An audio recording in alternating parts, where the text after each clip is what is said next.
One of the biggest challenges was simulating the lava. Not only did it need to react to its environment, but also it had to battle against this giant ice wall. We did the animation of the ice wall first, because we wanted to give the ice wall some character.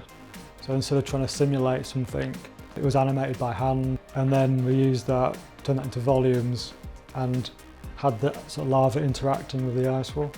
The first step was to export all the detailed geometry from 3ds Max to Houdini, which we use Alembic for. Then in Houdini, we take some of these this complex geometry and turn it into a volume, which we can use as a simple way of simulating collisions with the fluid. Also, another thing we can do with that volume is convert it back to like a nice clean, low poly mesh that we can use for the rigid body simulations.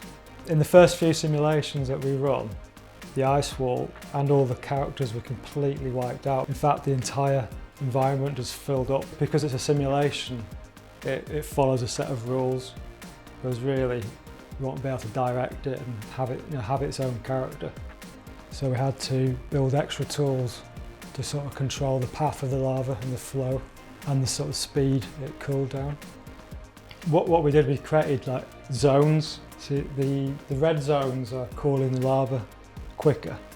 So every frame, which is like 30 frames a second, it gets cooled down by sort of 5 degrees. The yellow zone is being heated up by 5 degrees, and the purple zone there's no cooling. So it keeps its state. Also, to give it more control, we used velocity fields. When the lava came into contact with the velocity field, it had actually more velocity in a direction to the lava, so you could push it in a certain direction. So in the shader, we used sort of 3 attributes. The first one was the temperature. So as it was hot, it would be hot and yellow, and as it cooled down, it would be dark and matte. And on top of that, we used the velocity. So as the lava flowed quicker, it would heat up a bit as it sort of reacts to the air. And on top of that, we used vorticity. So as the lava sort of twirled and swirled around and impacted objects, it created nice little hot spots. The combination of them would like drive some of the attributes in the shader. There's lots of rigid body simulations. We used a bullet solver to simulate those, it's used a lot in the games industry, so it's really fast, and it lets you run off lots of simulations and make lots of little tweaks. A lot of the problems you get with Veroni fractures is that every sort of piece is the same sort of size.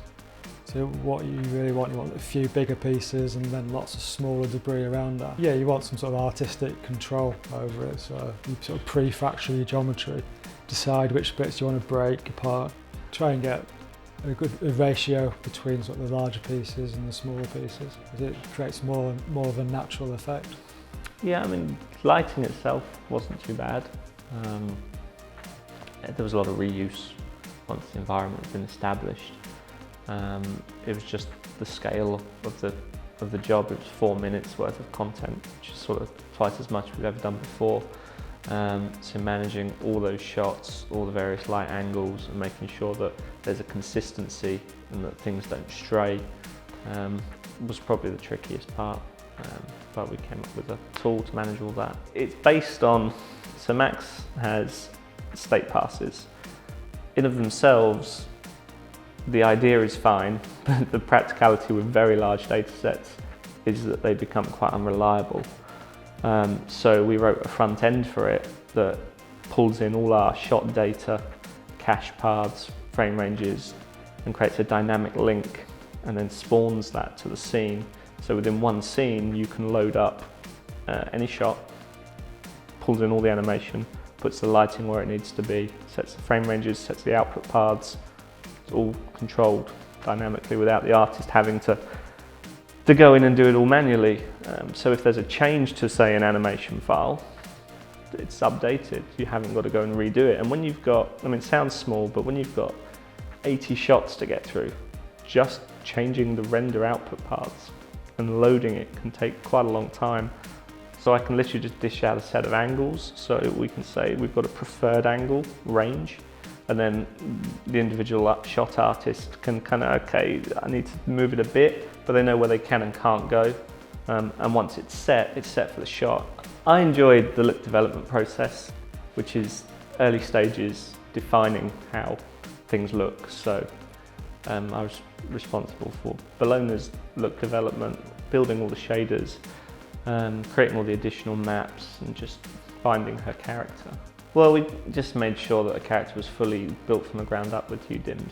All it does is, it's just a UV layout grid that allows you to pull in multiple maps through one variable. The modelling team supplied a grey base to start with. I'll then start building some shaders for, okay, what's a metal, a cloth, a plastic, a skin, and then you go into Mari and start working up all the detailed maps, grime, dirt, gloss, and then that comes into lighting. And lighting and shaders, there's a synergy there. You tend not to just do one or the other. If you can do them both together, you have the most control to get the best result.